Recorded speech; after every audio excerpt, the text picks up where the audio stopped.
Hi, I'm Regina Hopper, President and CEO of ITS America. By definition, intelligent transportation is about the future. But as the organization marks its 25th anniversary, it's important to take a look at how we got here. And liftoff of the Space Shuttle Discovery with the Hubble Space Telescope. Mr. Nelson Mandela, a free man taking his first steps into a new South Africa. The winner is Vanilla Ice. Word to your mother. My mother made me eat it, and I'm President of the United States, and I'm not going to eat any more broccoli. It was 1990. America was on the cusp of a technological revolution. Just months before, a British computer scientist had invented the World Wide Web. The U.S. government passed the Clean Air Act as automakers sought out new, exciting technologies, and a small group of visionaries saw the future of transportation. Technology was growing at the time, and there needed to be some standardization, if you will, and some directions in which people were moving. I was part of those early discussions about what the concept was and what we were trying to do. We came up with the vision of zero fatalities and zero delays, something that most people could understand and most people could rally behind. It was clear from the organization's earliest days, ITS America would not just be about riding the transportation wave, but also about helping to define it. ITS America, from day one, hitting the ground, knew that it would be always about change.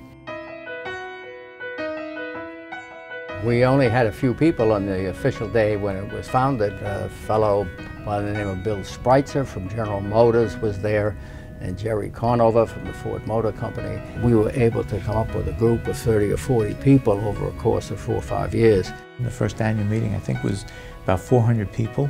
Great meeting, but about 400 people, which is pretty good for an association's first annual meeting. But very quickly that grew, and the exhibits grew in size as well, because we started to attract the attention of folks who needed to be at the table. And having the right people at the table allowed ITS America to start flexing its muscle. We were actually the ones who had petitioned the Federal Communications Commission to set aside frequency that's now the basis for connected vehicles. With 511, the National Traveler Information System, we had played a key role in that because ITS America did a study, and we found that there were over 300 phone numbers you had to have just on the east coast of the United States alone if you were trying to find out what the road conditions were. The focus of ITS was moving from pure research, which up to that time a lot of it had been done in the universities, and it was shifting instead to a much more commercialized industry. In San Francisco was the first time we did demonstrations of technology, and so at that time we were demonstrating what technology could be. In New York we started to demonstrate real technology, and that's when I knew that autonomous vehicles actually worked, because I got out of one and walked in front of another one and it actually stopped and didn't hit me. But in 2008, our entire industry and the world economy got hit by the biggest recession since the 1930s. Singapore was down 8%, and of course the sell-offs that we are seeing in Europe today, most of those markets down about 8 or 9% as well. Forcing ITS America to take a fresh look at its place in the world. We had a couple of tough years, with the economy, with the automotive industry, and what we focused on was getting our knitting right, building our advocacy program, and we really became a force to be reckoned with.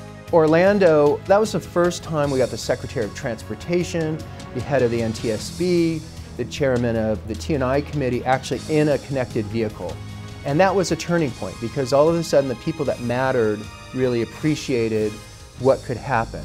Fast forward to the present, and coming off the most successful World Congress in ITS America history. And the Intelligent Transportation Society of America has a new level of relevance and prestige in the transportation community.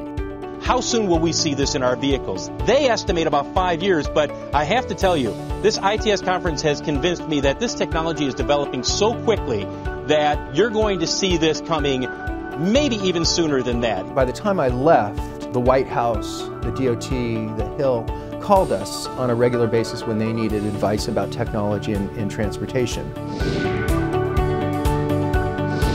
I think it's a really big, bright future. information flowing so that transportation systems become, we don't even think about them. The future of ITS America, I think, is being about the next big thing, about being the vision for it and making it happen. It's always a good feeling to be that you're going in the right direction. And I think ITS America is doing just that.